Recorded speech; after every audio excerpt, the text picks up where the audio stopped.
Hello नमस्कार दोस्तों, स्वागत है आप सभी का ड्रीम एग्जाम स्टडी प्लेटफॉर्म पर। दोस्तों आज हम इस वीडियो में देखने वाले हैं आरपीएफ कांस्टेबल एंड एसआई भर्ती 2024 के संबंध में भौतिक विज्ञान की दोस्तों क्लास नंबर 1, यानी दोस्तों ये साइंस की क्लास नंबर 1 होने वाली है। इसमें दोस्तों हम क्वेश्चन नंबर 1 से क्वेश्चन नंबर 30 तक कंप्लीट करने वाले हैं। दोस्तों एक एक क्वेश्चन को ध्यान से देखिएगा, परीक्षा की दृष्टि से आपके लिए अति महत्वपूर्ण ये क्वेश्चन होने वाले हैं और आपको यहीं से परीक्षा में देखने को क्वेश्चन भी मिल जाएंगे। तो चलिए दोस्तों वीडियो को शुरू करते हैं।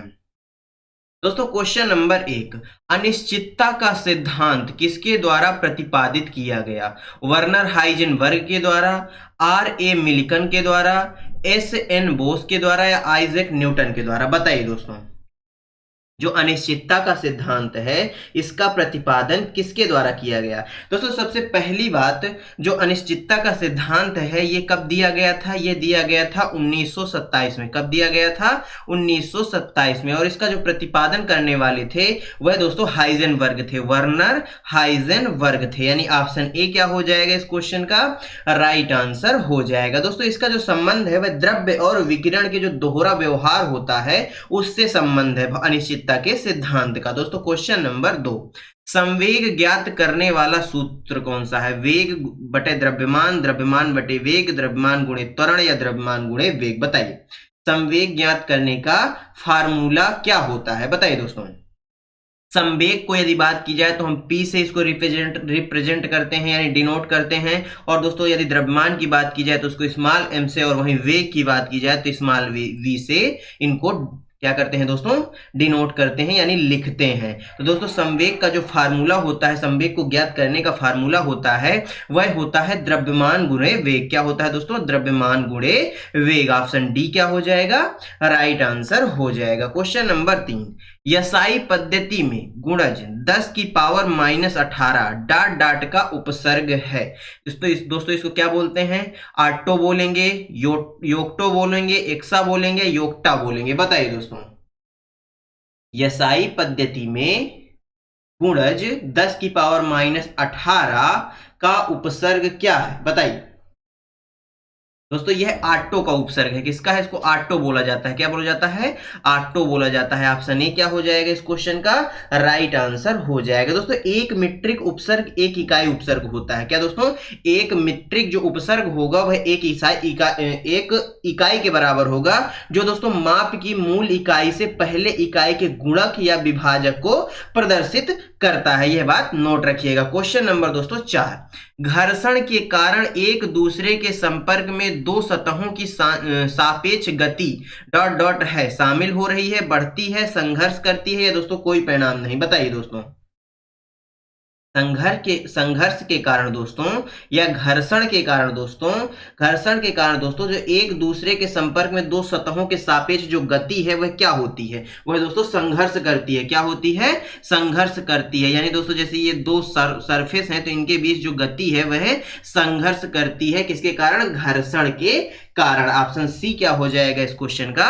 राइट आंसर हो जाएगा। इसको दोस्तों आप इस प्रकार से समझिए कि यदि किसी स्थिर ठोस वस्तु पर कोई दूसरी ठोस वस्तु इस तरह से रखी जाती है कि दोनों समतल पृष्ठ एक दूसरे को स्पर्श करते हैं, तो इस दशा में दोस्तों क्या होता है? जो दूसरी वस्तु को पहली वस्तु पर खिसकाने के लिए जो बल लगाना पड़ता है, इस बल का मान एक सीमा से कम होने पर दूसरी वस्तु पहले वस्तु पर नहीं खिसक सकती। इस विरोधी बल को ही घर्षण कहा जाता है। आप मान लीजिए दोस्तों सड़क पर जा रहे हैं, ये मान लीजिए दोस्तों एक सड़क है, यहां पर दोस्तों आप जा रहे हैं, यहां पर दोस्तों आप जा रहे हैं और आपकी बाबू सोना साथ में आपकी जा रही है। आप दोनों लोग जा रहे हैं, आप दोस्तों जा रहे हैं तो आप दोस्तों एक बल लगा रहे हैं, आगे बढ़ने के लिए एक बल लगा रहे हैं। उस बल का कौन विरोध कर रहा है? जो नीचे वाली सतह है, जो सड़क है, वह दोस्तों घर्षण उसमें लग रहा है, वह बल क्या कर रहा है? आपके बल का विरोध कर रहा है। यदि दोस्तों उस घर्षण बल से कम बल यदि आप लगाएंगे आगे चलने के लिए तो आप उस सतह पर आगे नहीं बढ़ पाएंगे। तो दोस्तों क्या कर रहे हैं आप? घर्षण बल के सापेक्ष क्या कर रहे हैं? संघर्ष कर रहे हैं। इसलिए दोस्तों ऑप्शन सी क्या हो जाएगा? राइट आंसर हो जाएगा। क्वेश्चन नंबर 5, पृष्ठ तनाव ज्ञात करने का सूत्र क्या होता है? लंबाई बटे बल, बल गुणे लंबाई, बल बटे लंबाई या दोस्तों बल गुणे दूरी? बताइए पृष्ठ तनाव को ज्ञात करने का फॉर्मूला क्या होता है। दोस्तों किसी द्रव के पृष्ठ पर खींची गई जो काल्पनिक रेखा की एकांक लंबाई पर कार्यरत बल को द्रव्य का पृष्ठ तनाव कहते हैं। दोस्तों पृष्ठ तनाव को हम टी से प्रदर्शित करते हैं, जबकि लंबाई को दोस्तों हम यल से प्रदर्शित करते हैं, और वहीं पर दोस्तों बल को हम यफ से प्रदर्शित करते हैं। दोस्तों पृष्ठ तनाव का मात्रक क्या होता है, न्यूटन प्रति मीटर स्क्वायर होता है। यह बात भी नोट कर लीजिएगा। इस क्वेश्चन का सही आंसर हो जाएगा बल बटे लंबाई। ऑप्शन सी क्या हो जाएगा, करेक्ट आंसर हो जाएगा। क्वेश्चन नंबर 6, यसाई पद्धति में गुणज 10 की पावर -15 का उपसर्ग है ऑट्टो का, फेम्टो का, योट्टा का या दोस्तों जेप्टो का, बताइए। इस क्वेश्चन का सही आंसर क्या हो जाएगा, यसाई पद्धति में गुणज 10 की पावर -15 किसका उपसर्ग है। तो दोस्तों ये किसका उपसर्ग है, फेम्टो का उपसर्ग है। किसका दोस्तों, फेम्टो का उपसर्ग है। Option B correct answer. Question number 7, इनमें से कौन सा विकल्प हवा की धूल और धुरी के कारण प्रकाश के फैलाव की घटना को उजागर करता है। डेंटल प्रभाव, गोली प्रभाव, सीवेग प्रभाव या रमन प्रभाव, बताइए इस क्वेश्चन का सही आंसर। इंपॉर्टेंट क्वेश्चन है दोस्तों। इस घटना को डेंटल प्रभाव कहा जाता है। क्या कहा जाता है, डेंटल प्रभाव कहा जाता है। इसको आप इस प्रकार से समझिए कि जब प्रकाश किसी दोस्तों कोलाइडी विलयन में, किसमें दोस्तों, कोलाइडी विलयन माध्यम से होकर गुजरता है, तो दोस्तों प्रकाश का जो प्रकीर्णन होता है तथा जो प्रकाश का जो मार्ग होता है वह दिखाई देने लगता है। क्या होने लगता है, प्रकाश का जो मार्ग होता है वह दिखाई देने लगता है। प्रकाश की इसी घटना को क्या कहा जाता है, डेंटल प्रभाव कहा जाता है। यानी जब दोस्तों कोई कोलाइडी विलयन से किसी प्रकाश को हम गुजारते हैं तो इस प्रकाश का जो मार्ग है, इस प्रकाश का जो विकिरण है, जो विचलन है, वो प्रकीर्णन है, वह हमें दिखाई देने लगता है। यही दोस्तों क्या कहलाता है, डेंटल प्रभाव कहलाता है। क्वेश्चन नंबर 8, न्यूटन के दूसरे गति के नियम के अनुसार किसी वस्तु पर कार्य करने वाले बल का मान डॉट डॉट और डॉट डॉट के गुणनफल द्वारा प्राप्त किया जाता है। किन दो के गुणनफल द्वारा दोस्तों क्या प्राप्त किया जा सकता है, बल का मान प्राप्त किया जा सकता है। किसी वस्तु पर लगने वाले बल का मान प्राप्त किया जा सकता है। बताइए इस क्वेश्चन का सही आंसर क्या हो जाएगा। तो दोस्तों इस क्वेश्चन का सही आंसर हो जाएगा सामग्री और त्वरण। दोस्तों न्यूटन के गति का जो तृतीय नियम है वह कहता है किसी भी पिंड की संवेग परिवर्तन की दर लगाए गए बल के समानुपाती होती है, और उसकी दोस्तों यानी संवेग जो परिवर्तन हुआ है उसकी दिशा वही होती है जो बल की दिशा होती है। आप इसको इस प्रकार से समझिए, इसका फार्मूला क्या बनता है, F समानुपाती mv माइनस mu बटे t, जहां दोस्तों t समय है, द्रव्यमान m है, v दोस्तों वेग है, ये आप सभी जानते हैं। दोस्तों यहां पर क्या होता है, F जब इस समानुपाती को हटाया जाता है तो सूत्र निकल कर आता है m इंटू a। क्या दोस्तों, बल बराबर दोस्तों द्रव्यमान गुणे त्वरण, ये आप सभी जानते हैं, यानी सामग्री गुणे त्वरण। जो सामग्री का द्रव्यमान है और जो सामग्री यानी C क्या हो जाएगा, राइट आंसर हो जाएगा। क्वेश्चन नंबर दोस्तों 9, ध्वनि की गुणवत्ता इसकी डॉट डॉट द्वारा निर्धारित की जाती है। लहर की लंबाई के द्वारा, अवधि के द्वारा, फ्रीक्वेंसी के द्वारा या आयाम के द्वारा, बताइए। जो दोस्तों ध्वनि है इसकी गुणवत्ता जो है किसके द्वारा निर्धारित की जाती है। दोस्तों ध्वनि को हम किससे नापते हैं, फ्रीक्वेंसी से नापते हैं। ऑप्शन सी क्या हो जाएगा, राइट आंसर हो जाएगा। दोस्तों ध्वनि तरंग द्वारा 1 सेकंड में पूरे किए गए चक्रों की संख्या को क्या कहा जाता है, आवृत्ति कहा जाता है। 1 सेकंड में दोस्तों तरंग द्वारा उत्पन्न कंपनों की संख्या को तरंग की आवृत्ति कहा जाता है। ये बातें भी नोट कर लीजिएगा। दोस्तों इसका जो यसाई मात्रक होता है वह हर्ट्ज होता है। क्या होता है, हर्ट्ज होता है। यह बात आप सभी जानते होंगे। तो दोस्तों इस क्वेश्चन का सही आंसर क्या हो गया, ऑप्शन सी हो गया। आप क्वेश्चन नंबर 10, डॉट डॉट वाला व्यक्ति पास की वस्तुओं को स्पष्ट रूप से देख सकता है लेकिन दूर की वस्तु को अलग अलग नहीं देख सकता। क्या दोस्तों, कौन सी बीमारी ऐसी है जिससे ग्रसित व्यक्ति पास की वस्तुओं को स्पष्ट रूप से देख सकता है परंतु जो दूर की वस्तुएं हैं उनको अलग अलग रूप से नहीं देख सकता। तो दोस्तों इस बीमारी को मायोपिया कहा जाता है। क्या कहा जाता है, मायोपिया कहा जाता है। और ये दोस्तों इंपॉर्टेंट क्वेश्चन है परीक्षा की दृष्टि से। दोस्तों निकट दृष्टि दोष को दृष्टि भाषा में मायोपिया कहा जाता है। क्या कहा जाता है, मायोपिया कहा जाता है। और दोस्तों निकट दृष्टि दोष किसे कहा जाता है, जिसमें दोस्तों हमें दूर की वस्तुएं दिखाई नहीं देती उसको निकट दृष्टि दोष कहा जाता है, जबकि जिसमें दोस्तों हमें पास की वस्तुएं दिखाई नहीं देती उसको हम दूर दृष्टि दोष कहते हैं। इस बात को नोट करिएगा। क्वेश्चन नंबर 11, कार्य की एसआई इकाई है जूल, पास्कल, हेनरी या न्यूटन, बताइए। वर्ग की दोस्तों एसआई इकाई कौन सी होती है? तो दोस्तों वर्ग को हम जूल में मापते हैं। किस में मापते हैं? जूल में मापते हैं। ऑप्शन ए क्या हो जाएगा? राइट आंसर हो जाएगा। दोस्तों कार्य बराबर क्या होता है? डब्लू बराबर बल गुणे विस्थापन होता है। यह बात भी नोट कर लीजिएगा। कार्य का एसआई मात्रक क्या हो गया? जूल हो गया। क्वेश्चन नंबर 12, एसआई पद्धति में गुणज 10 की पावर 24 डॉट डॉट का उपसर्ग है। जेटा का, योटा का, आटो का या दोस्तों एक्सा का? बताइए। ये क्वेश्चन दोस्तों, इस प्रकार के क्वेश्चन परीक्षाओं में बहुत पूछे जाते हैं। इस क्वेश्चन का सही आंसर क्या होगा? बताइए। इस क्वेश्चन का सही आंसर दोस्तों योटा हो जाएगा। क्या हो जाएगा? योटा हो जाएगा। क्वेश्चन नंबर 13, शक्ति यानी पावर ज्ञात करने का सूत्र क्या है? कार्य बटे शक्ति, समय बटे क्षेत्रफल, कार्य गुणे समय या समय बटे कार्य? बताइए। शक्ति या पावर ज्ञात करने का फार्मूला क्या होता है या सूत्र क्या होता है? बताइए। दोस्तों किसी व्यक्ति द्वारा किसी समय में किए गए कार्य का मान शक्ति कहलाता है। क्या दोस्तों? कोई यदि व्यक्ति है वह किसी समय में, किसी निश्चित समय में किसी कार्य को करता है तो वह दोस्तों उसकी शक्ति कहलाती है। तो दोस्तों शक्ति का जो फार्मूला होता है वह होता है किया गया कार्य बटे लगा समय। तो ऑप्शन ए क्या हो जाएगा इस क्वेश्चन का? करेक्ट आंसर हो जाएगा। क्वेश्चन नंबर दोस्तों 14, जब किसी वस्तु को एक निश्चित ऊंचाई से स्वतंत्र रूप से छोड़ा जाता है तो उसकी ऊर्जा पर क्या प्रभाव पड़ता है? ऊर्जा में कोई परिवर्तन नहीं होता, ऊर्जा में कमी आती है या संभावित ऊर्जा घटती है और गतिज ऊर्जा बढ़ती है, संभावित ऊर्जा बढ़ती है? बताइए।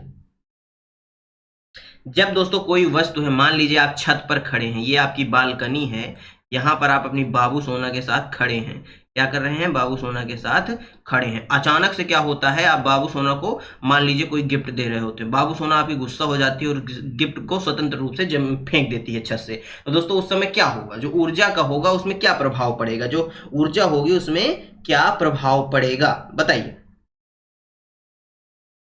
तो दोस्तों उस समय जो संभावित ऊर्जा होती है, गुस्से में जो बाबू सोना आपकी गिफ्ट को फेंकती है, उसको गिफ्ट पसंद नहीं आता, वह क्या होती है? वह दोस्तों घट जाती है। क्या हो जाती है? घट जाती है। और जो फेंकने की गति है उसके कारण दोस्तों क्या होता है? गतिज ऊर्जा बढ़ जाती है। यानी ऑप्शन सी क्या हो जाएगा इस क्वेश्चन का? राइट आंसर हो जाएगा। क्वेश्चन नंबर दोस्तों 15, पानी के जहाजों और पनडुब्बियों को डिजाइन करने में निम्नलिखित में से किन नियमों या सिद्धांतों का उपयोग किया जाता है? आर्किमिडीज का सिद्धांत, स्टीफन नियम या दोस्तों अम्ल विरोधाभास सिद्धांत या पाउली का अपवर्जन नियम? बताइए। जब भी दोस्तों पानी के जहाज या पनडुब्बियों का निर्माण किया जाता है तो उसमें दोस्तों किस नियम का प्रयोग किया जाता है? दोस्तों उसमें आप सभी जानते हैं इस बात को कि आर्किमिडीज के सिद्धांत का प्रयोग किया जाता है। दोस्तों इस सिद्धांत के अनुसार, इस सिद्धांत के बारे में थोड़ा मैं आपको जानकारी दे देता हूं। जब किसी वस्तु को पूरी तरह या आंशिक रूप से एक द्रव में डुबाया जाता है तो उस पर ऊपर की ओर से एक बल कार्य करता है जो उस बल के द्वारा हटाए गए जल के भार के बराबर होता है। क्या होता है दोस्तों? मान लीजिए ये पानी भरा है, समुंदर है, मान लीजिए समुंदर है। यहां पर दोस्तों मान लीजिए आप, ये पोर्ट हो गया कोई, यहां पर आप खड़े हैं और आपकी बाबू सोना खड़ी है। आज बाबू सोना टॉपिक पर हम आपको क्वेश्चन समझाते हैं।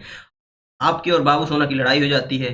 बाबू सोना दोस्तों आपको उठाकर फेंक देती है। किसमें? समुंदर में फेंक देती है। उठाकर समुंदर में फेंक, उठा तो नहीं पाएगी, मान लीजिए धक्का दे देती है। तो इस समय क्या होता है, जब दोस्तों आप इस समुद्र में गिरते हैं तो यहां पर कुछ पानी हटेगा। क्या होगा? हटेगा। तो वही कह रहा है कि इस यहां से पानी हटेगा और पानी पर क्या होगा दोस्तों? ऊपर से कुछ भार, यानी जो आपका भार है वही भार कार्य करेगा। तो ये सिद्धांत यही कहता है कि जो दोस्तों ऊपर से जो भार गिरेगा, यानी जो आपका भार है और जो पानी साइड हट रहा है, ये दोनों क्या होंगे? हटाए गए जो जल है, ये दोनों क्या होंगे? आपस में क्या होंगे? बराबर होंगे। क्या होंगे? बराबर होंगे। यानी दोस्तों आप ऊपर से गिरे, आपका कुछ भार होगा जिसके कारण पानी में क्या होगा? बल लगेगा।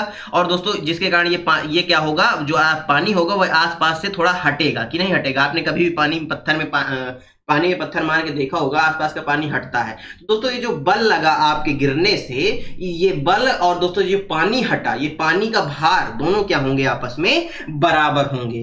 दोस्तों जब जहाज को समुद्र में सैर के लिए ले जाया जाता है तो जहाज का जो भार है उसके द्वारा हटाए गए जल के भार के बराबर नहीं हो तो वह जहाज पानी में क्या हो जाएगा, डूब जाएगा। अगर यह प्रक्रिया नहीं होती है तो जो जहाज है वह पानी में डूब जाएगा, यानी आपको जो बाबू सोना ने फेंका, यदि यह प्रक्रिया आपके साथ नहीं हुई तो आप पानी में डूब जाएंगे। इसलिए दोस्तों, इसलिए जहाज को कुछ इस तरह विशेष डिजाइन किया जाता है कि जहाज के भार की तुलना में उसके हटाए गए जल का भार अधिक हो। क्या हो दोस्तों, उसके द्वारा जो हटाया गया जल का भार है वह अधिक हो। इसमें क्या होगा दोस्तों, उसके द्वारा हटाया गया जल का भार यदि अधिक होगा तो इस तरह जल द्वारा जहाज पर ऊपर की ओर एक बल लगता है, जिससे जल के ऊपर जहाज तैरता रहता है। अतः दोस्तों, यह आर्किमिडीज के सिद्धांत पर आधारित है। ऑप्शन ए क्या हो जाएगा, राइट आंसर हो जाएगा। क्या हो जाएगा दोस्तों, ऑप्शन ए राइट आंसर हो जाएगा।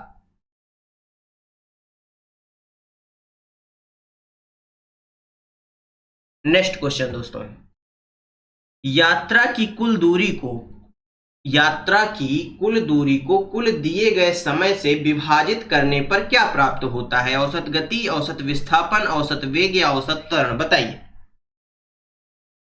यात्रा के लिए दोस्तों, यात्रा की कुल दूरी को कुल लिए गए समय से विभाजित किया जाता है तो दोस्तों हमें क्या प्राप्त होता है, हमें दोस्तों औसत गति प्राप्त होती है। और औसत गति का जो एसआई मात्रक है वह क्या होता है, मीटर प्रति सेकंड होता है। क्या होता है, मीटर प्रति सेकंड होता है। क्वेश्चन नंबर दोस्तों 17, निम्नलिखित में से कौन सा तरल वाष्पीकरण की दर को कम करता है। तापमान में वृद्धि, आर्द्रता की कमी, सतह क्षेत्रफल में कमी या वायु गति में वृद्धि, बताइए।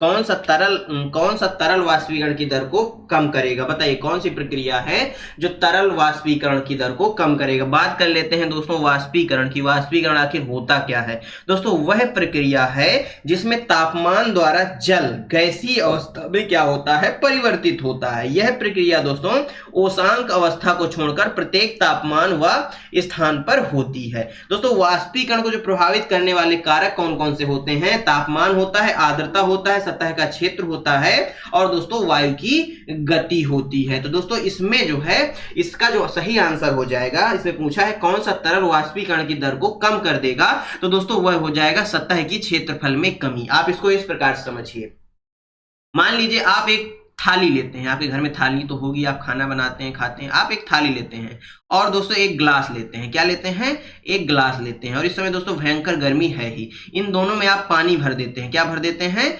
पानी भर देते हैं। दोनों को आप यदि रखेंगे धूप में तो आप देखेंगे कि थाली का पानी जल्दी गर्म होगा और तेजी से वाष्पित होने लगेगा, जबकि गिलास का जो पानी है इसको गर्म होने में समय लगेगा। और यदि गर्म होने में समय लगेगा तो दोस्तों इसका वाष्पीकरण भी क्या हो जाएगा, धीमा हो जाएगा या कम हो जाएगा। इस प्रकार से आप इसको समझ सकते हैं। इसलिए दोस्तों सतह के क्षेत्रफल को यदि आप कम कर देंगे तो वाष्पीकरण की जो दर है वह कम हो जाएगी। क्वेश्चन नंबर 18, निम्नलिखित में से कौन सी मात्रा को जूल में व्यक्त किया जाता है। कार्य और जड़ता, कार्य और ऊर्जा, वेग और विस्थापन, जड़ता और ऊर्जा, बताइए। निम्नलिखित में से कौन सी मात्रा को जूल में व्यक्त किया जा सकता है। इंपॉर्टेंट क्वेश्चन है परीक्षा की दृष्टि से, बताइए दोस्तों। तो दोस्तों किसको, कार्य और ऊर्जा को जूल में व्यक्त किया जा सकता है। दोस्तों कार्य W बराबर क्या होता है, बल गुणे विस्थापन। क्या होता है, बल गुणे विस्थापन होता है। और कार्य का मात्रक क्या होता है, जूल होता है, आप सभी जानते हैं। क्वेश्चन नंबर दोस्तों 19, एक्सरे की खोज किसने की। जोहान विल्हेम रिटर ने, विल्हेम कॉनराड रोएंजेंटन ने, या दोस्तों एंटोनी हेनरी वेकुरल ने, या दोस्तों आइजैक न्यूटन ने, बताइए।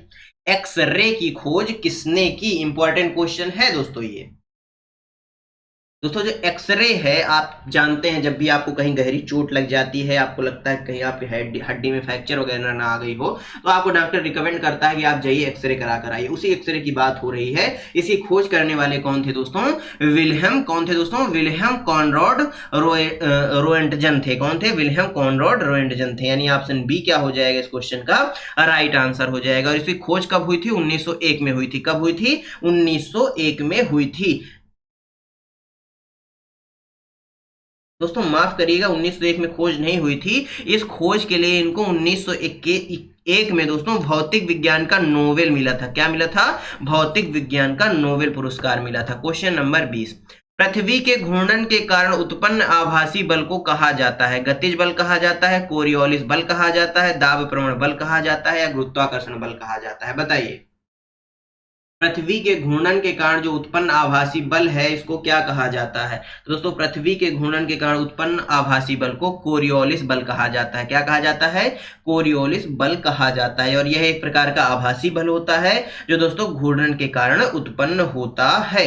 क्वेश्चन नंबर 21, सीधी रेखा के सापेक्ष वस्तुओं की गति को क्या कहा जाता है? एक समान गति, अनुप्रस्थ गति, विस्थापन गति, या सरल रेखीय गति? बताइए। सीधी रेखा के सापेक्ष वस्तुओं की गति को क्या कहा जाता है? दोस्तों सीधी रेखा के सापेक्ष जो वस्तुओं की गति है उसको सरल रेखीय गति कहा जाता है। दोस्तों बंदूक से निकली गोली की गति लिफ्ट की गति इसका उदाहरण है। कौन कौन सी दोस्तों? जैसे बंदूक है, बंदूक से जो निकली गोली है वह इसका उदाहरण है, और जो लिफ्ट है उसकी गति भी इसी का उदाहरण है। क्वेश्चन नंबर 22, ताप के स्थानांतरण को किस उपकरण से मापा जाता है? हाइड्रोमीटर, मैनोमीटर, कैलोरीमीटर, या फिर दोस्तों गैल्वेनोमीटर? बताइए। ताप के स्थानांतरण को मापने के लिए हम दोस्तों कैलोरीमीटर का प्रयोग करते हैं। किसका प्रयोग करते हैं? कैलोरीमीटर का प्रयोग करते हैं। क्वेश्चन नंबर 23, समय अवधि का सूत्र क्या है? आवृत्ति बटे 2, 2 बटे आवृत्ति, आवृत्ति बटे 4, या 1 बटे आवृत्ति? बताइए। समय अवधि का सूत्र क्या होता है? दोस्तों इसका जो सूत्र होता है वह T बराबर 1 फ्रीक्वेंसी होता है, यानी क्या होगा? 1 आवृत्ति या 1 frequency. Option D correct answer. Question number 24, पृथ्वी की आंतरिक गर्मी से प्राप्त ऊर्जा को डॉट डॉट कहा जाता है? स्थितिज ऊर्जा, सौर ऊर्जा, गतिज ऊर्जा, या भूतापीय ऊर्जा? तो आप सभी जानते हैं जो पृथ्वी की आंतरिक गर्मी से उत्पन्न ऊर्जा होती है उसको हम भूतापीय ऊर्जा के नाम से जानते हैं। क्वेश्चन नंबर दोस्तों 25, प्रति इकाई समय में किसी वस्तु के वेग परिवर्तन को कहा जाता है? कोणीय विस्थापन, त्वरण, कोणीय गति, या विस्थापन? बताइए। प्रति इकाई समय में किसी वस्तु के वेग परिवर्तन को क्या कहा जाता है? तो दोस्तों प्रति इकाई समय में किसी वस्तु के वेग परिवर्तन को त्वरण कहा जाता है। क्या कहा जाता है? त्वरण कहा जाता है, और इसका जो मात्रक होता है मीटर प्रति सेकेंड स्क्वायर होता है। क्वेश्चन नंबर 26, दोलन की घटना में प्रति सेकंड दोलनों की संख्या डॉट डॉट कहा जाता है? समय सीमा कहा जाता है, आयाम कहा जाता है, आवृत्ति, या तरंग दैर्ध्य कहा जाता है? बताइए। दोलन की जो घटना होती है ये मान लीजिए इसको लोलक कहा जाता है। क्या कहा जाता है? दोलक या लोलक कहा जाता है। ये दोस्तों जो इधर उधर गति करता है इसको दोलन की घटना कहा जाता है। क्या कहा जाता है? दोलन की घटना कहा जाता है। दोस्तों इसकी जो संख्या होती है इस घटना की, ये दोलक जो है ये एक बार इधर आएगा और एक बार इधर आएगा, फिर धीरे धीरे एक समय ऐसा आएगा ये स्थित हो जाएगा। तो इसको दोस्तों इसकी जो संख्या है, जो दोलनों की संख्या है, इनको क्या कहा जाता है? बताइए। इनको आवृत्ति कहा जाता है। क्या कहा जाता है? आवृत्ति कहा जाता है। क्वेश्चन नंबर 27, किसी असमतल तल पर पड़ने वाली सभी समांतर किरणें जब परावर्तित होकर असमांतर हो जाती हैं तो यह परावर्तन क्या कहलाता है? प्रवाही परावर्तन, विसरित परावर्तन, संचरित परावर्तन, या दोस्तों नियमित परावर्तन? बताइए। जब दोस्तों प्रकाश की किरणें ऐसे तल से टकराती हैं जो असमतल या खुरदरा होता है तो प्रकाश की किरणों का एक बड़ा भाग जो होता है वह तल से टकराकर क्या होता है? फैल जाता है। क्या होता है? फैल जाता है। और इसको दोस्तों क्या कहा जाता है? विसरित परावर्तन कहा जाता है। क्या कहा जाता है? विसरित परावर्तन कहा जाता है। मान लीजिए दोस्तों ये एक तल है, ये दोस्तों क्या है? खुरदुरा है। यहां से दोस्तों आपने प्रकाश डाला, यहां से आपने टार्च से प्रकाश डाला, तो दोस्तों ये खुरदुरा होने के कारण ये प्रकाश क्या होता है? फैल जाता है। क्या होता है? फैल जाता है। इसी प्रकाश के फैलने की प्रक्रिया को विसरित परावर्तन कहा जाता है। क्वेश्चन नंबर 28, मनुष्य के लिए ध्वनि की श्रव्य सीमा डॉट डॉट है? 0 हर्ट्ज से 10,000 हर्ट्ज, 2 हर्ट्ज से 200 हर्ट्ज, 20,000 हर्ट्ज से 30,000 हर्ट्ज, या दोस्तों 20,000 से 20,000 हर्ट्ज? बताइए। 20 हर्ट्ज से 20,000 हर्ट्ज? बताइए।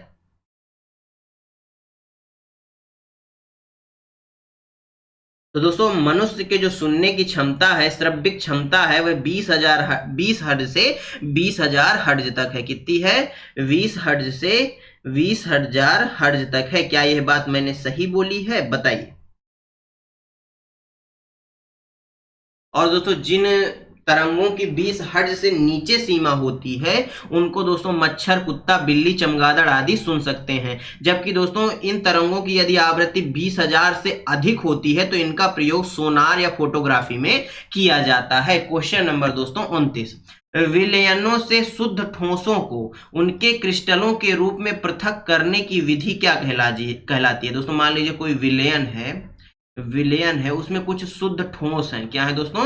शुद्ध ठोस उपस्थित हैं। तो उनको दोस्तों विलयन से अलग करना है या पृथक करना है तो वह किस विधि के द्वारा किए जाते हैं? तो दोस्तों वह क्रिस्टलीकरण विधि के द्वारा किए जाते हैं। ऑप्शन डी करेक्ट आंसर हो जाएगा। क्वेश्चन नंबर 30, निम्न में से कौन सा उपकरण पास्कल के नियम पर आधारित है? बैटरी, हाइड्रोलिफ्ट, मोटर या दोस्तों उत्तोलक? बताइए।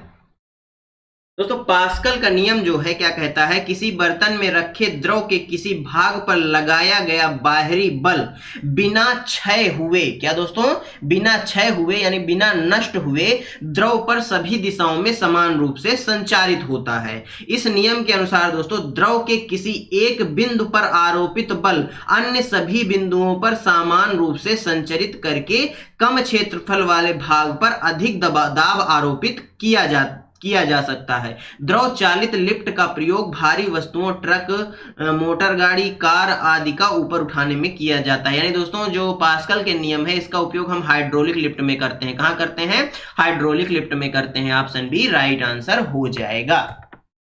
दोस्तों धन्यवाद आप सभी का हमारे साथ बने रहने के लिए। दोस्तों आज का ये वीडियो आपको कैसा लगा हमें कमेंट बॉक्स में जरूर बताइएगा। वीडियो अच्छा लगा हो वीडियो को लाइक कर दीजिए और हमारे अपने दोस्तों के साथ जरूर शेयर कर दीजिएगा। और यदि आप चैनल पर नए हैं तो चैनल को सब्सक्राइब करना मत भूलिएगा। दोस्तों जल्द ही आपके लिए जीके जीएस, किसका दोस्तों? जीके जीएस का डेली दोस्तों एक प्रैक्टिस सेट आएगा 50 क्वेश्चन का, जिसमें दोस्तों हर तरह के क्वेश्चन होंगे जो नवीन ट्रेंड में पूछे जा रहे हैं। क्या दोस्तों? नए ट्रेंड में पूछे जा रहे हैं। इसके साथ ही दोस्तों एक स्टैटिक जीके की आपको थ्योरी और क्वेश्चंस वाली क्लास भी जल्द ही शुरू करने वाले हैं हम। चलिए दोस्तों मिलते हैं आपसे अगले वीडियो में। तब तक के लिए जय हिंद, जय भारत। अपना और अपनों का ख्याल रखिए, सभी का सम्मान करिए। धन्यवाद दोस्तों।